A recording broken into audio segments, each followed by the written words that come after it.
Hi there, I'm Alicia Nottaman, author of the book Don't Be a Stranger. Welcome to my channel. My website, fornewyou2.com, was inspired by so much that I've learned in my career in the mental health arena, as well as in my business in the skincare industry as a Rodan and Fields consultant. And so much of my RNF business has inspired me to do what I do now in offering personal and professional development tools through my social media and YouTube pages. What I wanted to share with you today, one of the things I love doing is sharing readings. And so whenever I come across a really great book that I'm just like eating into, I like to share something that's really hit the spot for me because I suspect that somebody else could use it as well. That said, today I'm reading out of the Empaths Survivor Guide by Dr. Judith Orloff. Again, the Empaths Survival Guide. So I've known for years that I have empathic qualities. I've never really studied to what extent or to what degree.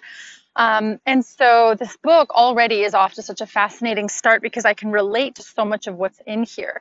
I think oftentimes empathic abilities, when we think about an empath, not just empathy, but an actual empath, that it can be very easily confused with mental health conditions. In fact, codependency looks and sounds very much like empathy, or being an empath rather, I'm sorry, not empathy. And so the book really is paring down how to determine whether in fact you're an empath, and if so, how to maximize the gifts of what that means and how to protect yourself from the energy that you might otherwise take on from others and circumstances around you.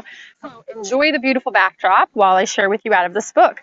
I also actually want to share with you a little bit out of even just the cover of the book and the reviews of the book, because it's just really moved me today as a sense of like, wow, like, yeah, I've absolutely felt that for years. And I bet you there's a lot of us out there. For any sensitive person who has been told to grow a thick skin, here is a lifelong guide for staying fully open while building resilience, exploring your gifts of depth and compassion, and feeling welcome and valued by a world that desperately needs what you have to offer.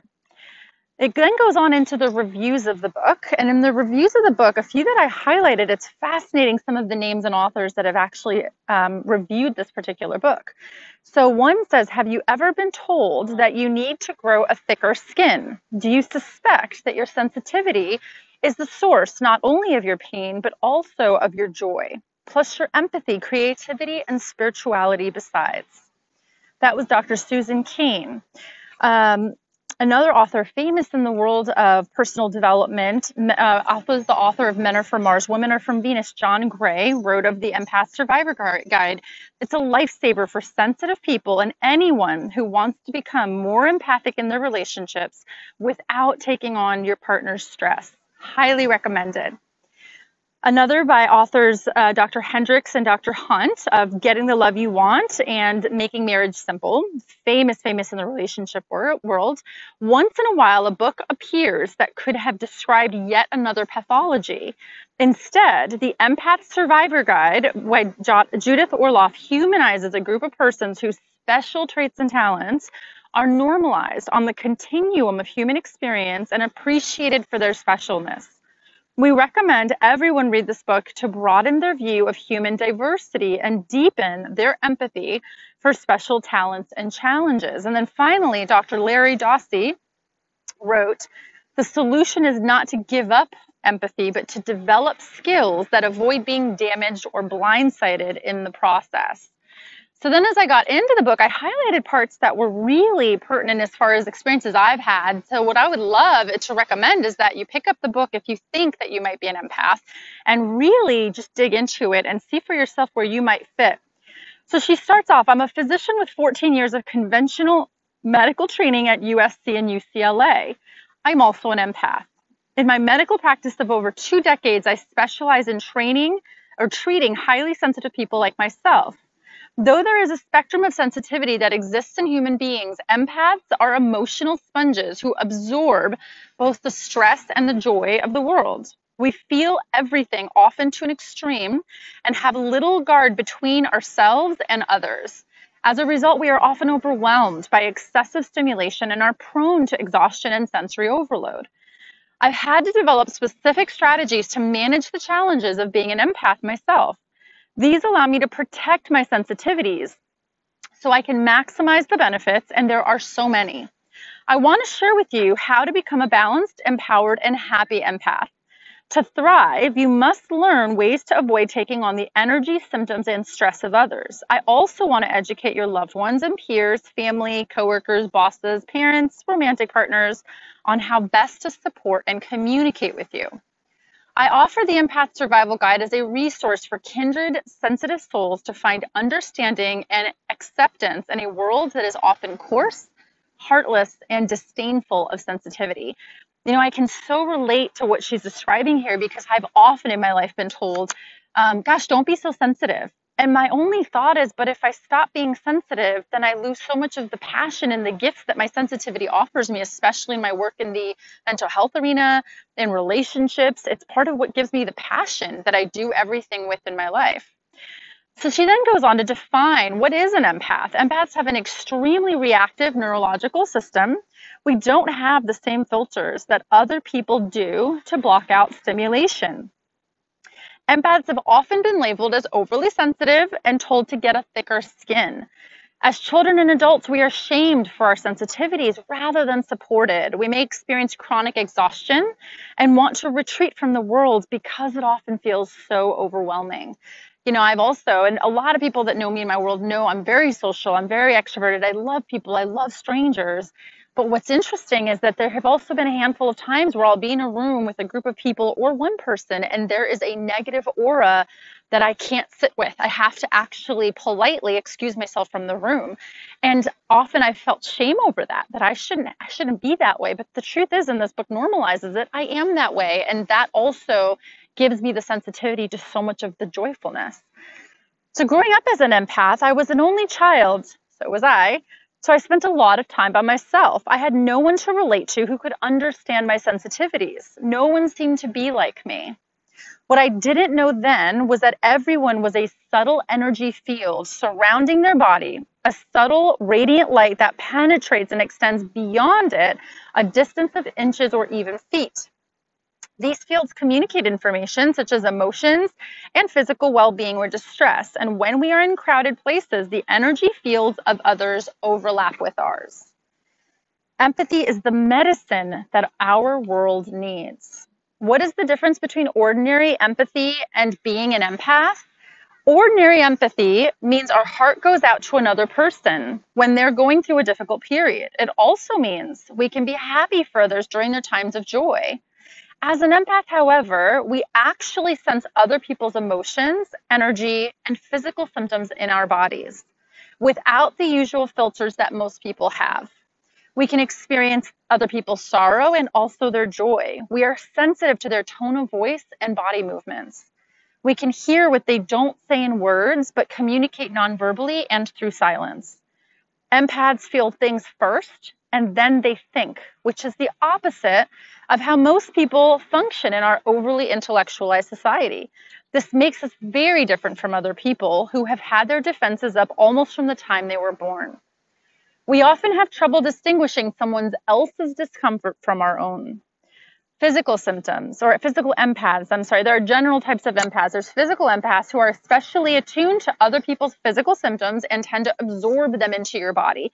When I'm around somebody or a patient who's really sick or in a lot of pain, I actually feel queasy in my stomach. I will actually experience a strange sensation in my body. And I've always just thought I'm just compassionate, but it's definitely something that goes beyond that. Emotional empaths, you mainly pick up other people's feelings, emotions, and become a sponge for their feelings, both happy and sad. I can absolutely relate to that one. Then she also goes on to describe intuitive empaths, and these sound a bit more like psychics, mediums, having dreams, telepathic empaths, and getting messages. That one I can't so much relate to, but I've met people that can. As you learn to identify your special talents, you will find that they can not only enrich your life, but also be used for the good of others. Finally, the part that I wanted to share with you before I end for today is most empaths are introverted, though some are extroverted. Other empaths are a combination of both. Some sensitivity can be genetically transmitted, but parenting also might play a role. Childhood neglect or abuse can wear down the usual healthy defenses of a child with nurturing parenting can develop. These children typically don't feel seen by their families. They feel so invisible in their greater world that doesn't value sensitivity. There's something she talks about called the mirror neuron system. The researchers have discovered a specialized group of brain cells that are responsible for compassion. And these cells enable everyone to mirror emotions, to share another person's pain, fear, or joy. Because empaths are thought to have hyper-responsive mirror neurons, I'm sorry, that was the end of that sentence. In contrast, psychopaths, sociopaths, narcissists are thought to have what science calls empathy deficient disorders. This means they lack the ability to feel empathy the way that other people do, which may be caused by an underactive neuron system. Another finding is based on the fact that both the brain and the heart generate electromagnetic fields. And as we talked about earlier, empaths pick up on energy around them. So empaths often have stronger physical and emotional responses to changes in the electromagnetic fields of the earth and the sun. Emotional contagion. This is an ability to synchronize moods with others, which is critical for good relationships. What is the lesson here for empaths? To choose positive people in our lives so that we're not brought down by the negativity. And when our friend is going through a hard time, we definitely need to take special precautions to ground and center ourselves. I can relate to this. If a friend is passionate about something or angry about something or sad and venting about it, I tend to take that on and I kind of suck it up and in, and I don't always understand what's happening. I just all of a sudden feel like, jarred and triggered. And it's so important to practice that healthy grounding. Increased dopamine sensitivity. So dopamine is a neurotransmitter that increases the activity of neurons and is associated with the pleasure response. So introverted empaths need less dopamine to feel happy. And then finally, she goes into something called mirror touch synesthesia. It's a neurological condition in which two different senses are paired in the brain. For instance, seeing colors when you hear a piece of music or tasting words. Some people actually feel the emotions and sensations of others in their bodies as if these feelings were their own. So what areas of life does empathy affect? Health. So many empaths come to providers feeling overwhelmed, fatigued, and downright exhausted before they understand what's going on and learn to cope effectively. They're often misdiagnosed as agoraphobic, having chronic fatigue with fibromyalgia, migraines, chronic pain, allergies, adrenal fatigue, which is a form of burnout. On an emotional level, they might experience depression, anxiety, or panic attacks, when really what might be going on is there's a possibility you're an empath and not realizing that so many of these symptoms are because you're picking up on the arousal around you and the energy around you. Addiction, overeating, and addictive behaviors are often used as a way to numb or ground oneself as an empath. So empaths can easily become overweight because the extra padding provides a protection from the negative energy. Relationships, love, and sex. Empaths may unknowingly get involved with toxic partners and become anxious, depressed, or ill. They give their hearts too easily to unavailable people. Empaths are loving and expect others to be that way. They also absorb their partner's stress and emotions. Empathic parents often feel especially overwhelmed and exhausted from the intense demands of child rearing because they absorb their children's feelings and pain. Empathic children can feel overwhelmed by their sensitivities. At work, empaths can feel drained by energy vampires in the workplace and yet be at a loss as to how to set boundaries to protect themselves. And finally, she wraps up by saying that empaths have high sensitivities that can make them more intuitive, able to sense people's energy, and open to premonitions, animal communication, and powerful dreams. So the book then goes into kind of like a characteristics list of, are you an empath? So identify which of these applies to you. Like in the examples she offers, some of them do and a couple of them don't. But more than anything, I remember I've been to a lot of seminars. I've been told by psychics and mediums before that I'm an empath time and time again.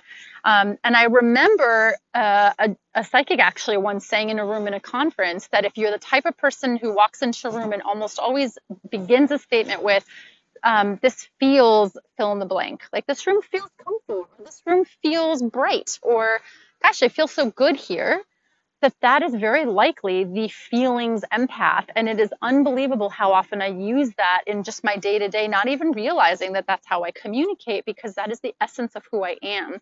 And so it is so important to own that with pride, because truly being an empath comes with so many gifts. And so I'm looking forward to seeing how this author talks about really setting appropriate shields in place to protect yourself from really absorbing some of the more difficult feelings and some of the experiences of other people, so that you can be a gift to yourself, but also a gift to the world that we very desperately need. Thanks for listening, and I look forward to seeing you in a future video.